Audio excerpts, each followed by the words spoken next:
Olá! Hoje a gente vai mergulhar de cabeça no capítulo 8 de 2 Samuel. É basicamente um resumo, e que resumo, de como o rei Davi conseguiu construir e consolidar o seu reino. A gente vai olhar para a estratégia, para as batalhas e, o que é mais importante, para os princípios que estavam por trás da formação de uma nação de verdade. Mas, antes da gente ir direto para os detalhes, vale a pena fazer uma pergunta, sabe? O que é que precisa, de verdade, para se construir uma nação? Porque esse capítulo nos dá um modelo fascinante. Ele vai muito além de só listar eventos históricos. Ele explora os pilares, a base mesmo da liderança e do governo. E para a gente entender essa construção toda, vamos seguir 5 pontos principais. Primeiro, como o reino foi forjado na batalha. Depois, as vitórias que definiram as fronteiras. O que aconteceu com os tesouros de guerra, a organização da administração que segurou tudo no lugar e, por fim, o grande segredo do sucesso de Davi. Ok, então vamos começar pelo começo. O reino que Davi tinha acabado de estabelecer não surgiu do nada, né? Ele estava literalmente cercado por nações inimigas. Então, a paz não ia cair do céu. Ela precisava ser conquistada e, mais do que isso, precisava ser garantida. E a estratégia de Davi não foi só de defesa, de ficar esperando o ataque. Não, não. Depois de arrumar a casa, de organizar o reino por dentro, ele partiu para cima. O objetivo era muito claro: dominar os inimigos de uma vez por todas, para que eles não tivessem mais como atacar. A ideia era garantir uma paz que durasse, sabe? Uma visão assim bem proativa de segurança. E essa estratégia deu muito certo.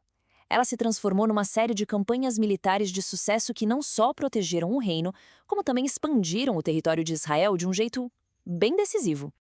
É impressionante ver o alcance das vitórias de Davi. Ele basicamente blindou as fronteiras em todas as direções. Pensa só, a oeste, ele subjugou os filisteus, aqueles inimigos de longa data. A leste, os moabitas. Lá no norte, reinos sírios, que eram bem poderosos. E no sul, os edomitas. Foi uma consolidação total do poder dele na região. E aí o texto nos traz uma passagem que, olha, à primeira vista soa bem brutal. Os moabitas que foram capturados, eles foram medidos com um cordão e uma parte deles foi morta. A gente lê isso e pensa, nossa, o que é isso? Parece uma crueldade sem sentido, né? Mas as interpretações indicam que talvez tivesse um método por trás dessa ação. O que muitos estudiosos da Bíblia sugerem é que essa tal medição era, na verdade, uma espécie de tribunal improvisado. A medida do cordão não era aleatória, mas um critério para separar quem era considerado culpado de quem não era. Os culpados eram executados, os outros, poupados. Então era um sistema de justiça. Claro, bem severo para os nossos padrões de hoje, mas que seguia uma lógica própria de julgamento. Outra coisa que chama atenção é quando o texto fala que Davi já retou os cavalos. O que é isso? Basicamente era cortar os tendões das pernas dos cavalos de guerra para que eles não pudessem mais ser usados em batalha. Isso tinha um propósito duplo. Primeiro, era uma tática militar. Você neutraliza uma arma poderosa do inimigo. E segundo, era um ato de obediência a uma lei de Deus, que dizia para o rei não acumular muitos cavalos, que era um símbolo de poder e de confiança na própria força. E só para a gente ter uma ideia da escala do que estamos falando, Davi derrotou 22 mil soldados sírios. 22 mil. O impacto disso na política da região foi gigantesco. Basicamente, essa vitória atrasou a ascensão da Síria como uma grande potência por umas 5 décadas. Bom, e com vitórias tão grandes assim, vem também muitas riquezas, né? Então, vamos ver agora o que aconteceu com todos os tesouros e os materiais que Davi conseguiu nessas batalhas. O reino começou a receber uma quantidade absurda de riquezas. A gente está falando de escudos de ouro, uma fortuna em bronze e até presentes, sabe, de outros reis da vizinhança que, quando viram o estrago que Davi fez nos inimigos deles, pensaram: é melhor ser amigo desse cara. Mas a grande questão é, o que Davi fez com toda essa riqueza? Um versículo-chave nesse capítulo nos dá a resposta, e ela diz muito sobre quem Davi era. Em vez de usar tudo aquilo para ficar mais rico ou para benefício próprio, Davi consagrou tudo a Deus. Ele estava juntando material para um projeto que ele nem ia construir, o futuro Templo de Jerusalém. Pensa nisso. Foi um ato de uma humildade, uma fé gigantescas, mostrando que ele confiava mais na provisão de Deus do que na própria riqueza que ele tinha acumulado. Mas um reino não vive só de vitórias militares, certo? Precisa governar o dia a dia. E é aqui que a gente vê um outro lado da genialidade de Davi, a forma como ele organizou a administração do seu governo. O princípio que guiava o governo dele era muito claro: administrar com direito e justiça para todo o povo. Isso mostra que a liderança dele não era só sobre poder, mas sobre igualdade, sobre o bem-estar das pessoas. E esse é um pilar essencial para a estabilidade de qualquer nação em qualquer época. E claro, ele não fez isso sozinho. Davi montou o que a gente chamaria hoje de um Dream Team, uma equipe de liderança, um verdadeiro gabinete de ministros. Tinha o Joabe, comandante do exército, o Josafá, que era tipo o cronista real, Zadok e Aimeleque cuidando da parte religiosa, e até os próprios filhos dele como ministros.